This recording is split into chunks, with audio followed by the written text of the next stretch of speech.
لبيك اللهم لبيك لبيك لا شريك لك لبيك إن الحمد والنعمة لك والملك لا شريك لك لبيك لبيك اللهم لبيك. بسم اللہ الرحمن الرحیم. مسائل قربانی میں آج کا ہمارا موضوع ہے گائے، اونٹ، بکری اور ان کی انواع کے علاوہ اگر ہم کسی جانور کی قربانی کرتے ہیں تو کیا وہ شرعاً معتبر ہے یا نہیں. مثال کے طور پر بچے جو ہیں وہ کہتے ہیں کہ ہم مرغی لے آتے ہیں، مرغی کی قربانی کر لیتے ہیں. کوئی کہتا ہے بھائی 4 ٹانگوں والے جانور کی قربانی ہوتی ہے، لہٰذا خرگوش کی بھی تو 4 ٹانگیں اور وہ حلال بھی ہے، چوپایوں میں آتا ہے وہ، تو لہٰذا خرگوش کو ذبح کر دو تو شاید قربانی ہو جائے.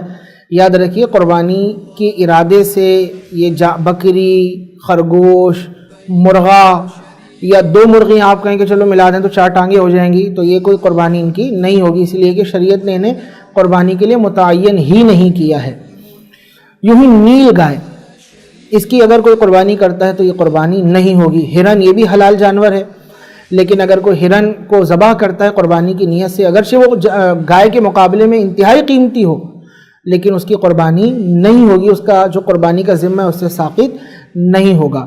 آسٹریلین گائے کے بارے میں پوچھا جاتا ہے کہ اس کی قربانی ہوگی یا نہیں، تو جو آسٹریلین گائے ہے یہ بھی گائے ہی ہے، بس ایسا ہی ہے کہ جس طرح پاکستان میں رہنے والے ان کی شکل و صورت میں کچھ اختلاف ہے اور امریکہ میں رہنے والے ان کی صورتوں میں کچھ اختلاف ہے. لیکن اگر یہ آسٹریلین گائے کے ہی قبیل سے ہے، یعنی اسی کی انواع، اسی کے خاندان رشتہ داروں میں سے ہے، تو بالکل اس کی قربانی کرنے سے قربانی شرعاً ہو جائے گی.